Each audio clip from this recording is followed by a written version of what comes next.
पृथ्वी ग्रह पे रहते हैं। और याद रखिएगा इस पूरे पृथ्वी पर, ये पूरा पृथ्वी, ये पूरा दुनिया का बात कर रहे हैं हम आपसे, ये पूरा पृथ्वी पर दो ही प्रकार का पदार्थ होता है, दो ही प्रकार का चीज होता है। ये पूरे पृथ्वी पर दो ही प्रकार का चीज होता है, दो ही प्रकार का चीज होता है। एक होता है सजीव, एगो जो जीव है, एगो है वो सजीव है, और दूसरा का जो होता है वो होता है निर्जीव। जो दूसरा का है वो होता है क्या? निर्जीव। एक बार फिर से पूरे पृथ्वी पर, पूरे ब्रह्मांड में दो ही प्रकार के चीज है, दो ही प्रकार के पदार्थ है, जिसमें से एक होता है सजीव और दूसरा होता है निर्जीव। एक होता है सजीव और दूसरा होता है निर्जीव। आइए अब एक बार हम आपसे निर्जीव के निर्माण प्रक्रिया के बारे में चर्चा करेंगे, और फिर हम सजीव के बारे में बताएंगे, और फिर जो हमारा कोशिका है जिसका आप सबका इंतजार है आप सबको, उस पे आएंगे। तो आइए अब हम निर्जीव के निर्माण प्रक्रिया के बारे में आपसे चर्चा कर रहे हैं। देखिए निर्जीव के निर्माण प्रक्रिया को जब आप देखेंगे तो आप सबसे पहले पाएंगे कि परमाणु एटम, एकदम परमाणु, छोटा छोटा कण। परमाणु मतलब वह सूक्ष्म कण है जिसे हम अपने नंगी आंखों से नहीं देख सकते हैं। हालांकि आप बचपन से बहुत सारे एग्जाम्पल देखते आ रहे होंगे कि बालू के कण को 1000 टुकड़ा कर देंगे और उसमें से एक कण को उठाएंगे, शायद उससे भी छोटा हमें ये परमाणु मिलेगा। आप बचपन से इसको देखते आ रहे हैं, ये नया चीज नहीं है आपके लिए, बिल्कुल बचपन से आप देख रहे हैं। तो किसी भी निर्जीव पदार्थ का निर्माण होता है तो उसमें सबसे पहला रोल होता है परमाणु का। ये सारे परमाणु मिल करके अणु का निर्माण करते हैं। किसका? अणु। ये सारे परमाणु मिल करके अणु का निर्माण करते हैं, और फिर ये सारे अणु मिल करके किसी भी निर्जीव पदार्थ का निर्माण करते हैं, किसी भी निर्जीव पदार्थ का निर्माण करते हैं। एक बार फिर से एक नजर और, एक बार फिर से गौर फरमाइएगा, लूर सीखिए ना। ये पूरा पृथ्वी पर दो प्रकार के जीव है ना, एगो होता है सजीव और एगो होता है निर्जीव। निर्जीव के निर्माण प्रक्रिया का बात आप करेंगे तो सबसे पहले परमाणु मिल मिल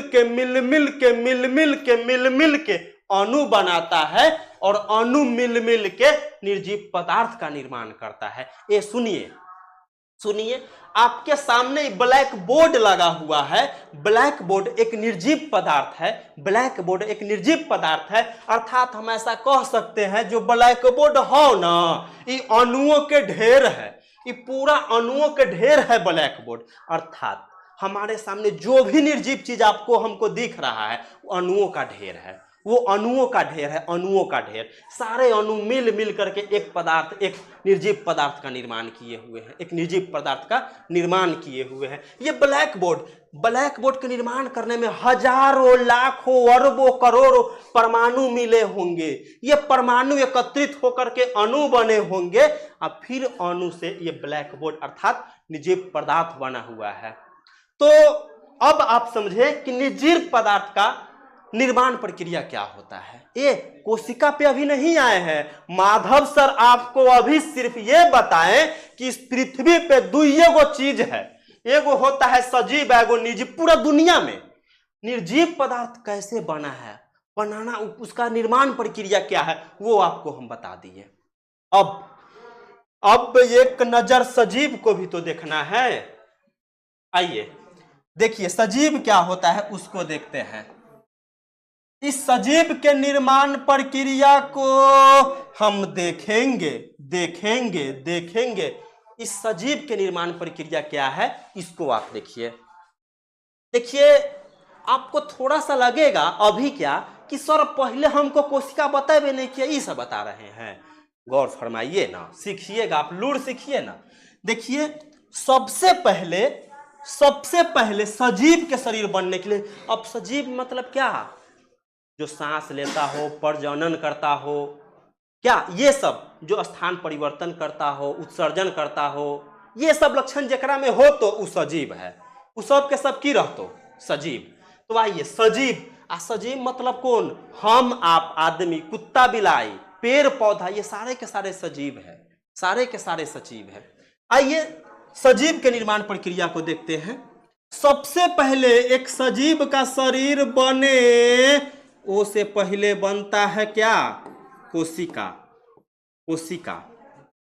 एक सजीव का शरीर बने सबसे पहले, उससे पहले बनता है कोशिका। क्या बनता है? कोशिका।